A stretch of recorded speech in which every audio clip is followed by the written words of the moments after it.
हम आकाशवाणी के केंद्र से बोल रहे हैं।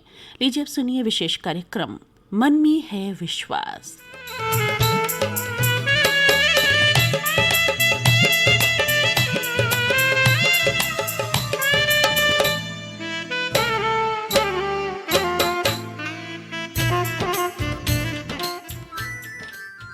कार्यक्रम के सभी श्रोताओं को आभा गुप्ता का नमस्कार।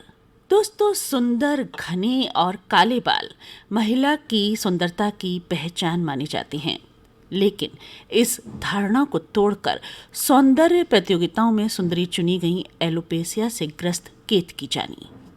केतकी अब से 10 वर्ष पहले इस डिसऑर्डर यानी एलोपेशिया का शिकार हुई। अपनी दुनिया उन्हें अंधेरी लगने लगी थी। वे गंभीर अवसाद से घिर गईं। अपने मनोबल से केतकी जानी न केवल अवसाद से उभरी, बल्कि पूरे आत्मविश्वास के साथ सौंदर्य प्रतियोगिता का हिस्सा भी बनी। और फिर उन्होंने पीछे मुड़कर नहीं देखा। कई अंतर्राष्ट्रीय और राष्ट्रीय सौंदर्य प्रतियोगिताओं में वे शामिल हुईं। उन्हें भरपूर सराहना तो मिली ही, साथ ही सुंदरी का ताज भी कई बार उनके सर पर सुशोभित हुआ। केतकी एलोपेशिया से ग्रस्त लोगों के लिए काउंसलिंग का भी कार्य कर रही हैं। केतकी जानी से हमने विस्तार से बातचीत की। आइए आपको सुनवाते हैं यही बातचीत। श्रोताओं, कार्यक्रम में इस समय हमारे साथ हैं केतकी जानी। केतकी जी, नमस्कार। नमस्ते। आपका कार्यक्रम में हार्दिक स्वागत है। Thank you very much. Ketki ji, alopecia एक बीमारी है, इसे डिसऑर्डर कह सकते हैं। थोड़ा सा पहले हमारे श्रोताओं को इस बारे में आप बताइए, फिर हम आगे आपसे चर्चा करेंगे। एक्चुअली एलोपेशिया एक ऑटोइम्यून डिसऑर्डर है, जैसा कि थायराइड या डायबिटीज है वैसा ही।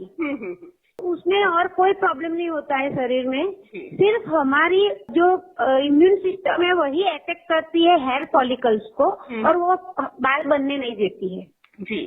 दैट्स ऑल, बाकी कोई भी प्रॉब्लम नहीं है। तो शरीर पे कहीं भी बाल नहीं रहते हैं, है ना? मेन 3 टाइप्स ऑफ एलोपेशिया है।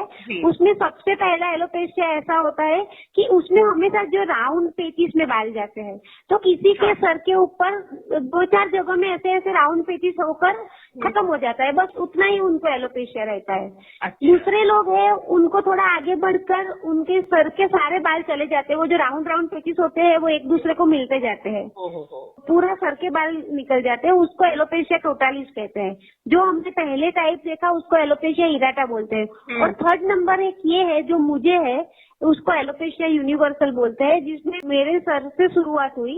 सर से पहले राउंड राउंड पेचिस से एक दूसरे को मिलके पूरा सर बाल हुआ, और फिर धीरे धीरे मेरी आईब्रोज और हाथ पैर के सभी बाल चले गए, तो उसको एलोपेशिया यूनिवर्सल बोलते हैं। लंबे काले घने केश महिलाओं के सौंदर्य को व्यक्त करते हैं, ऐसा शायर भी लिखते हैं, साहित्यकार भी कहते हैं। yes. ऐसा ही साहित्य में देखने को मिलता है।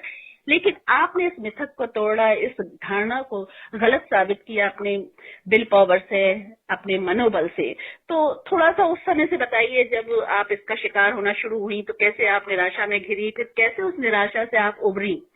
एक्चुअली 2010 में जब मुझे हुआ तब मैं 40 साल की थी। शुरुआत जब हुआ था तो मुझे लग रहा था कि डॉक्टर जैसे दवाई देते हैं अच्छा हो जाएगा, क्योंकि इतने सारे घने काले बाल में 2-4 बाल नहीं है ऐसे राउंड फेस में, तो क्या जाएगा, मुझे ऐसा लग रहा था शुरू में। लेकिन मुझे आश्चर्य तब भी हुआ जब सिर्फ 6-8 महीने में मैं पूरी तरह बाल्ड हो चुकी थी, इतनी सारी दवाइयाँ करने के बाद भी। तो उस समय तो आप एकदम से मतलब शॉक्ड हो गई होंगी, एकदम सदमा सा लगता है। अगर 10-15 बाल ज्यादा भी कंधे में आ जाते हैं तो हम थोड़े से निराश हो जाते हैं। और कई बार महिलाएं शीशा देखती हैं, दर्पण देखती हैं, और एक पिंपल भी अगर गाल पर दिखाई देता है तो वो एकदम शॉक्ड हो जाती हैं। यहाँ तो आपके पूरे बाल ही एकदम से चले गए। निराशा में तो फिर ही होंगी जरूर, लेकिन ये बताइए आप उस निराशा से कैसे उभरी? एक्चुअली वो निराशा का जो दौर था, वो निराशा में घिरी, यानी ऐसी घिरी थी मैं कि वो दौर पूरे 5 साल रहा था मेरे लाइफ में। 2015 तक मैं गाढ़ अवसाद जिसे बोलते हैं उससे गुजरी।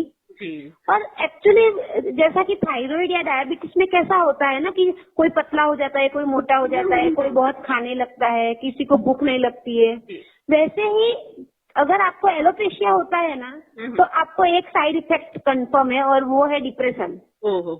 क्योंकि जब हम अपने आप को मिरर में देखते हैं तो हम अपने आप को पहचानने को इनकार करते हैं। बिल्कुल सही। जब मिरर में देखती थी मुझे लगता था ये मैं वो नहीं हूँ जो मैं हूँ। मन और शरीर और आत्मा तीनों का घमासान चलता रहता है। सही बात है। एक तरफ ऐसा होता है कि अभी ऐसा हो गया तो क्या होगा, दूसरी तरफ ऐसा लगता है कि नहीं इसका कुछ तो इलाज होगा यार, कुछ तो होगा, मैं हमेशा ऐसी थोड़ी रहूंगी। और तीसरी तरफ ये होता है कि वास्तविकता ये होती है कि मैं ऑलरेडी बाल निकल चुके हैं या निकलने की कगार में है। तो यानी वो सब मिलके हमको अवसाद देता है, ये सब डिप्रेशन देता है। 5 साल एक लंबा समय होता है, कहना चाहिए कि उस समय आप अपने आप से लड़ती रही। यस बिल्कुल, मैं अपने आप से लड़ती रही, लोगों से बचती रही। मैं उस दौरान में मैं लोगों को फेस नहीं कर पाती थी। मुझे ऐसा लगता था कि कोई मेरे सामने देखे नहीं। बिल्कुल। मुझे ऐसा लगता कि रात हो जाए तो मुझे ऐसा लगता है हे भगवान ऐसी रात हो कि इसकी सुबह ना हो। मुझे लोगों से डर लगने लगा था, मुझे उजाले से डर लगने लगा था, मैं छुपती थी। ऑफिस टाइम से पहले मैं आ जाती थी आधे घंटे पहले, और ऑफिस का टाइम खत्म होने के बाद आधे घंटे के बाद घर जाती थी ताकि मुझे आते जाते लोग देखे नहीं। कैसा रिएक्शन रहा आपके आसपास के लोगों का? एक्चुअली लोगों का तो प्रतिक्रिया बहुत ही बेकार था लास्ट मोमेंट तक, और उसी लोगों की प्रतिक्रिया उन्हें ही मुझे सुसाइड करने के कगार पर ले गए थे। सुसाइड अटेम्प्ट करने गई मैं कि लोग ऐसी बातें फैलाने लगे थे। बच्चे उस टाइम छोटे थे ना, तो बच्चे जब खेलने जाते तो बच्चे लोग बोलते थे कि अभी उसकी मम्मी मर जाएगी, तो बच्चे घर में आके रोते थे। दूसरे फिर बोलते उसकी मम्मी कैसी भूत जैसी दिखती है। बहुत सारे लोग मुझे ऐसा बोलते थे कि इसने कुछ पाप किया होगा ऐसा, तो ये सजा मिली है उसकी। तो ये जो भूत प्रेत चुड़ैल वाला जो एक सो कॉल्ड हमारे यहाँ टैबू जो है, वो भी मुझ पर लगाने के बहुत सारे लोगों ने ट्राई किए थे। लोगों में जागरूकता नहीं है ऑटोइम्यून डिजीज के बारे में, एलोपेशिया के बारे में, बल्कि ये बीमारी नहीं है, तो एक डिसऑर्डर है केवल, इसमें शरीर को कोई नुकसान तो पहुँचता नहीं है। समझने को तैयार ही नहीं है, आज भी लोग समझने को तैयार नहीं है ये बात। आज भी बहुत सारे जगह में मैंने देखा है कि हम पुणे जैसी सिटी में रहते हैं, फिर भी बहुत सारी औरतें ऐसा मानती है कि मैं अगर कहीं दिख जाऊं उन्हें तो वो उनके लिए अनलकी दिन होगा अगर मैं दिन में दिख जाऊं। ऐसे भी लोग आज भी मौजूद है, हमारे ही बीच में मौजूद है। यही वजह है कि एलोपेशियंस घर के बाहर निकलने से कतराते। यही वजह है कि आपको गंजी औरतें ज्यादा देखने को नहीं मिलती है। इसका मतलब ये नहीं है कि गंजी औरतें है नहीं, लेकिन समाज ने उनको मजबूर किया है, या तो आप विग पहन लो, या तो स्कार्फ पहन लो, या तो फिर घर के अंदर रहो। वो लोगों की आंखों में क्वेश्चन, लोगों की बातों में क्वेश्चन, लोगों की बातों में ताने, कटाक्ष, और वो सब सुनकर मुझे लगा था अभी एक दुनिया में मेरे लिए जगह ही नहीं है। एक बात बताइए कि ऐसे समय में आपके पतिदेव और बच्चों ने कैसे आपका साथ दिया? पतिदेव का क्या रिएक्शन? मेरे हस्बैंड तो एक्चुअली उनका जॉब अलग जगह में था, तो वो तो हमेशा ही 4-6 महीने के बाद ही इधर आते हैं। अच्छा। तो उनके लिए ये जंग नहीं था। उनको ऐसा लगता विग पहनो और आगे चलो, ऐसा ये इसको पकड़ के बैठ रहने से क्या मतलब है, उनको ऐसा लगता था। लेकिन विग पहनना मेरे लिए इस प्रॉब्लम का सॉल्यूशन नहीं था। मुझे विग नहीं सूट होता था, मुझे विग पहनती थी तो मुझे ऐसा लगता था कि जैसे मैं दुनिया को झूठ बता रही हूँ जो मैं नहीं हूँ। बिल्कुल सही। मुझे जो दुनिया बोल रही थी ना कुछ पाप किए होंगे, मुझे ऐसा लगा मैंने ऐसा क्या पाप कर दिया है कि मुझे दुनिया को वो दिखाना पड़ रहा है कि जो उनके कंफर्ट के लिए बराबर है, लेकिन मेरे कंफर्ट के लिए मुझे ठीक नहीं लग रहा है। नहीं, ये लोगों की बात है, वो तो कहते ही रहते हैं कुछ ना कुछ, क्योंकि जुबान बंद नहीं की जा सकती है। और फिर जो इस तरह की बातें करते हैं, निश्चित रूप से उनका दिमाग थोड़ा क्षुद्र होता है, छोटे दिमाग के होते हैं। और इस केस में फिर मेरे बच्चों ने मुझे बहुत हेल्प की। मेरे 2 बच्चे हैं, खास करके मेरी बच्ची ने भी, जिस दिन मैं सुसाइड करने जा रही थी, वो यानी रात के 3-3:30 बजे थे। मैं जो वो सब क्रियाकलाप करूँ उसके पहले मेरा ध्यान मेरे ही घर में अंदर के रूम में सोते हुए मेरे बच्चों के ऊपर गया, क्योंकि घर में मैं, बच्चे और हमारे 2 डॉग्स, उतने ही लोग मेंबर्स हैं, हम लोग 5 लोग। पता नहीं उस दौरान, उस टाइम में मुझे 1 मिनट के लिए ये सोच आया कि कल सुबह इनके लिए कैसा होगा। और बस आप मानोगे नहीं, जैसे कि मैं फ्रीज हो गई उस टाइम में। और मैं ये सोचने लगी कि ये मेरे वो बच्चे हैं कि कुछ भी उनके साथ गलत हो तो मैंने प्रोटेक्ट किया है। बिल्कुल। तो मैंने बोला कि मैं अगर ऐसा करूंगी तो मेरे बच्चे जब तक वो जिंदा है इस दुनिया में तब तक मुझे ऐसा ही याद करेंगे कि मेरी मम्मी ने सुसाइड किया था। वो जब भी बात निकलेगी और माँ की बात हमेशा निकलती है और मुझे लगता था वो लोगों को कैसे फेस करेंगे और कल सुबह वो सबसे पहले क्या करेंगे मुझे ऐसे लटकता हुआ देख के। तो एक मोमेंट मैंने सोचा कि मैं अपने शरीर की जिम्मेदारियों से भाग सकती हूँ, उसको मैं तोड़ सकती हूँ, लेकिन भगवान ने जो मुझे मेरे बच्चों के रूप में जो जवाबदारी दी है मैं उससे नहीं भाग सकती हूँ। बिल्कुल। एक आपके अंदर की महिला भले ही हार गई हो लेकिन माँ जीत गई और वो एक क्षण आपके जीवन को समाप्त कर सकता था, आपके लिए जीवन बन गया क्योंकि आप एक माँ हैं। उस टाइम में सच में माँ जीती थी और एक महिला हारी थी। लेकिन केतकी जी अब इस समय मैं कह सकती हूँ कि आप एक महिला के रूप में भी विजेता हैं और अपने जैसी और अन्य दूसरी महिलाओं के लिए प्रेरणा स्रोत है। मैं आपके साहस को, आपके मनोबल को दाद दूंगी कि आपने सब लोगों के मुंह को बंद कर दिया और आपने साबित किया कि एक गंजी महिला भी बहुत खूबसूरत हो सकती है। फेसबुक पर मैंने फोटोज देखे हैं बहुत सारे, आपने बहुत सुंदर टैटू बनवाए हैं। मैं दिल से कहूंगी कि आप बहुत ही खूबसूरत है। Thank you dear. और आपने बताया 5 साल तक आप अवसाद से ग्रस्त रही, निराशा के अंधेरे में गोते लगाते रही, यहाँ तक कि आपने सुसाइड करने की भी सोची।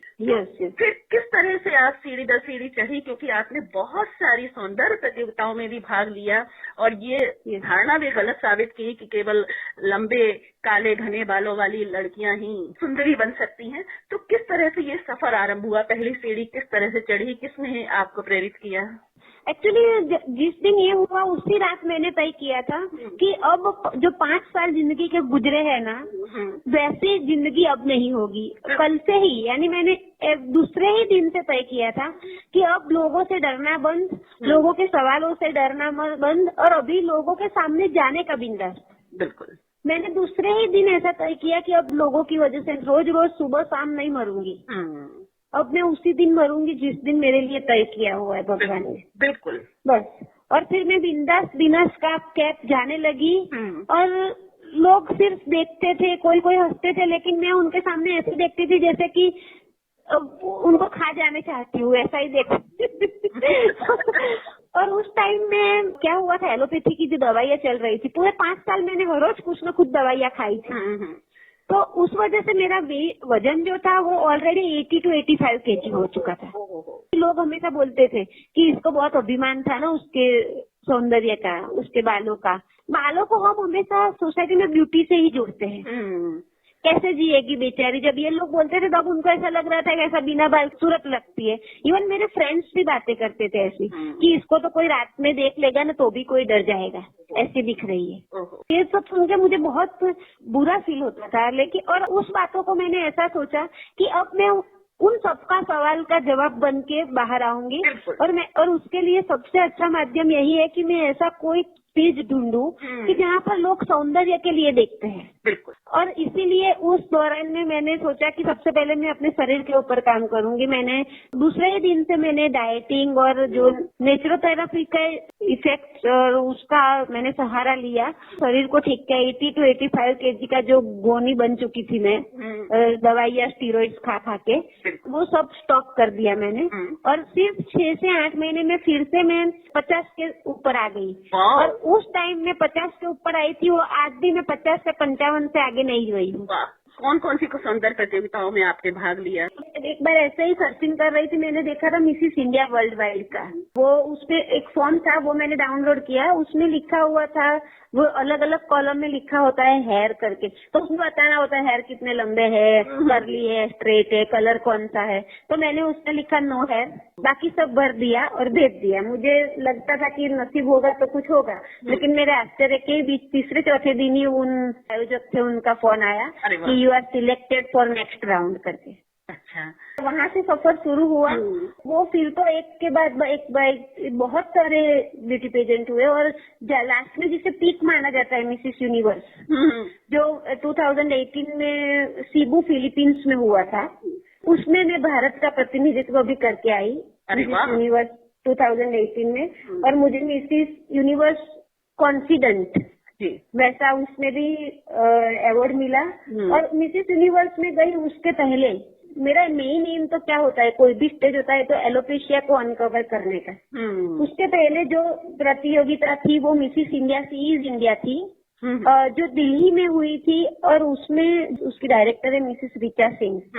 उन्होंने मुझे आगे जाने के लिए सिलेक्ट करना था जिस प्रतियोगी को, उसमें कुछ स्पेशल होना चाहिए वैसा सोचकर उन्होंने मुझ पर विश्वास करके आगे भेजा। और फर्स्ट एवर एलोपेशियन वर्ल्ड वाइड, पूरी दुनिया में मैं पहली एलोपेशियन थी जो मिसेस यूनिवर्स में पार्टिसिपेट किया। बिल्कुल, सुंदरता किसी की मोहताज नहीं होती, कहते हैं ना ब्यूटी विद ब्रेन, और वो आपके पास है, ब्रेन आपका चलता है। और अगर आप स्वस्थ हैं तो फिर ना घने से न काले बालों की जरूरत है, ये आपने साबित किया। आप मानोगे नहीं, अभी ये जो महीना चल रहा है ना, उसमें ही अभी थोड़े दिन पहले सुसाइड प्रिवेंशन यानी आत्महत्या निवारण दिवस गया है। मैं हर साल क्या करती हूँ, जो लोग एलोपेशिया की वजह से सुसाइड करते हैं उन लोगों का केस उस दिन मैं फेसबुक पर रखती हूँ। तो इस साल बदकिस्मती से आप मानोगे नहीं, दोनों ही लड़के थे। अरे हाँ, एलोपेशिया की वजह से सुसाइड करने वाले दोनों ही लड़के थे। यानी एलोपेशिया उतना ही पुरुष को भी डिप्रेशन देता है जितना स्त्री को देता है। पुरुष आसानी से उसको पचा लेते हैं, किसी का टकला कहना, इसीलिए हम पुरुष को टकला देखते हैं ज्यादा। केतकी जी, हमारे समाज में थोड़े से मापदंड भी सौंदर्य के अलग अलग है पुरुषों और महिलाओं के लिए। महिलाओं के लिए घने काले बाल रखे गए हैं सुंदरता का मापदंड, तो वो खुद भी यही समझती है और फिर वो पचा नहीं पाती ताने या बातों का डरना, है ना। आप खुद एलोपेशिया की शिकार हुई, निराशा में घिरी, अवसादग्रस्त भी हुई, यहाँ तक कि आपने सुसाइड के लिए भी सोचा, लेकिन उस सब से उभर कर आज आप एक स्टार की तरह जगमगा रही हैं। बहुत सारे लोग आपको जानते हैं, आपकी तारीफ करते हैं, आपसे प्रेरणा पाते हैं, और अब आप आजकल एलोपेशिया से ग्रस्त लोगों के लिए काम भी कर रही हैं। तो किस तरह से उनको सपोर्ट कर रही हैं? आभा जी, यहाँ पर प्रॉब्लम क्या है भारत में कि भारत में कोई एलोपेशिया के लिए एनजीओ नहीं है। भारत के अलावा जो बाहर के देश है वहाँ पर एलोपेशिया सपोर्ट ग्रुप्स होते हैं। अच्छा, तो वो लोग क्या करते हैं, जिसे एलोपेशिया है वो और उनके फैमिली को वो लोग काउंसलिंग रेगुलरली करते रहते हैं। जबकि भारत में तो ऐसा कोई व्यवस्था ही नहीं है, क्योंकि भारत में बाल ना होना खुद अपने आप में एक टैबू बना के रखा हुआ है सोसाइटी में। ओके, तो मैं क्या करती हूँ, मैंने एक एलोपेशिया का support and accept alopecia with Ketaki Jani करके फेसबुक में मेरा वो पेज है, और मेरी रेगुलर जो वॉल है फेसबुक में प्रोफाइल, उसमें भी मैं एलोपेशिया अवेयरनेस सीरीज लिखती हूँ। अभी मेरे उसके लिए 88 एपिसोड खत्म हुए हैं। उसमें मैंने एलोपेशिया के अलग अलग पहलू दिखाती हूँ, लोगों को बताती हूँ कि एलोपेशिया वो नहीं है जिससे आप डर रहे हो इतना। एलोपेशिया इजीली एक्सेप्ट कर सकते हो, वैसा इजीली कैरी कर सकते हो, वैसा डिसऑर्डर है।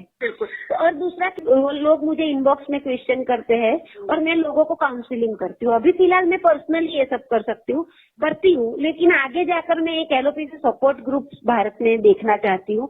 मैं भारत की इंश्योरेंस पॉलिसियां जो है, इंश्योरेंस कंपनी है, उसमें एलोपेशिया को एज अ डिसऑर्डर हो, जब थायराइड या डायबिटीज जैसे डिसऑर्डर हो सकते हैं तो एलोपेशिया क्यों नहीं हो सकते इंश्योरेंस पॉलिसी के लिस्ट में? क्योंकि भारत के बाहर सभी देशों में वो लोग इंश्योरेंस पॉलिसी देते हैं एलोपेशियंस को, और उनको के लिए या जो भी उनको आगे का ट्रीटमेंट करवाना है उसके लिए वो लोग उनको इंश्योरेंस देते हैं। तो ऐसा कुछ भारत में करने का मेरा इरादा है। अगर मैं मरते दम तक वो कर पाऊंगी तो गॉड्स ग्रेस और आप सब लोगों की सहायता से।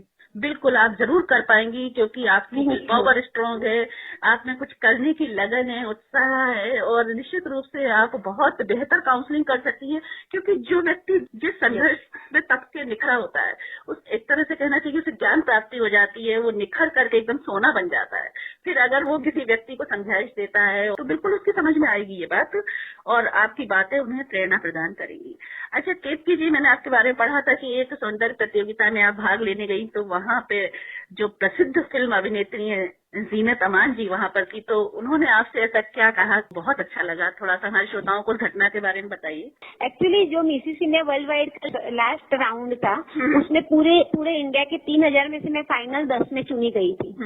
उस दौरान में ऐसा क्वेश्चन आंसर राउंड होता है, और क्वेश्चन आंसर राउंड में ऐसा चीट उठाना होता है, और वो बाद में जिस जज का नाम आता है वो हमें सवाल करते हैं।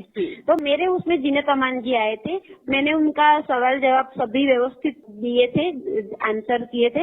लेकिन बाद में जब हम लोग सब साथ में बैठे हुए थे, बातें कर रहे थे, तब जीनत अमान जी ने मुझे कहा कि केतकी, ये क्राउन है, अगर कोई भी जीतेगा ना, लेकिन मेरे लिए तुम विनर हो, क्योंकि तुम्हारे पास अपना क्राउन तुम्हारे सर के ऊपर ही है।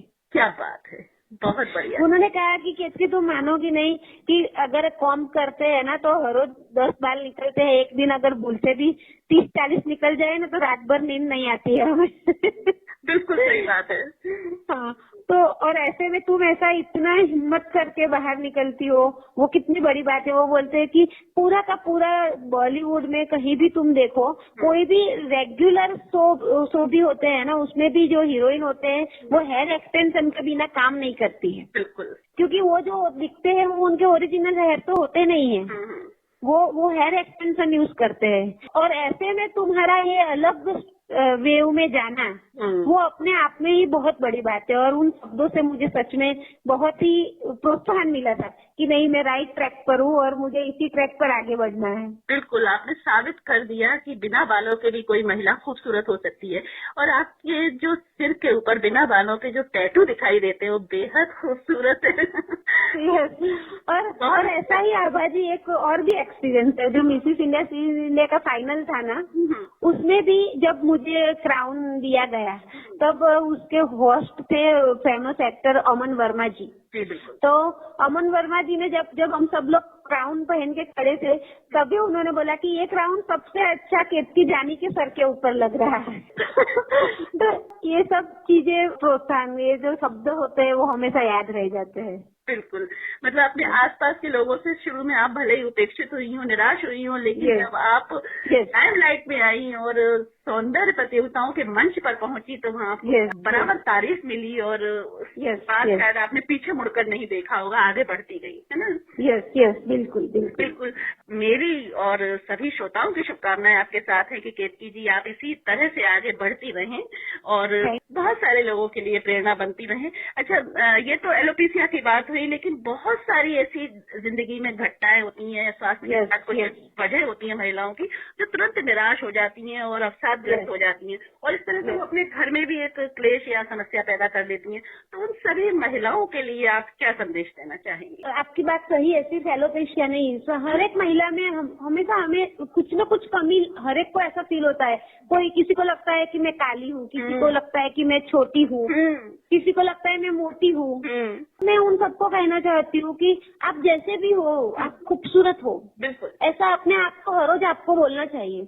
सौंदर्य के मानक जो लोगों ने सोसाइटी में तय किए हैं ना, उससे उभर जाओ आप लोग, सबसे पहले वो जरूरी है।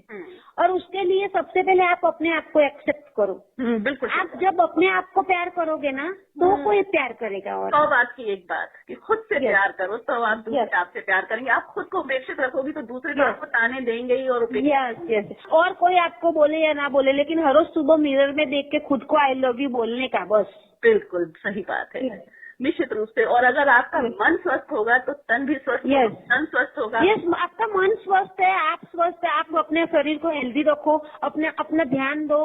आप हमेशा ऐसा मत सोचो कि ये काम रह गया, वो काम। हमेशा हम औरतों का क्या प्रॉब्लम है कि अपराध बोझ से लदी हुई औरतें कभी क्रांति नहीं कर सकती है समाज में, मुझे ऐसा लगता है। और सबसे ज्यादा है ना हमारी औरतों में वही, एक समय का खाना अगर हम प्रोवाइड नहीं कर पाते हैं अपने पति और बच्चों को, तो हमको इतना अपराध लगता है कि हाँ कौन सा बड़ा गुनाह कर दिया है। लेकिन नो नीड, आपको जरूरत नहीं है। वो लोग पूरे एडल्ट है, पूरे समझू है, वो अपना मैनेज करेंगे 2-4 वक्त का खाना। ऐसे में महिलाओं को ये सोचना चाहिए कि मैं अच्छी हो जाऊंगी तो मैं अच्छे से खाना दूंगी, अगर मैं अगर ठीक नहीं हूँ तो मैं उनको कैसे दे सकती हूँ। बिल्कुल सही बात है।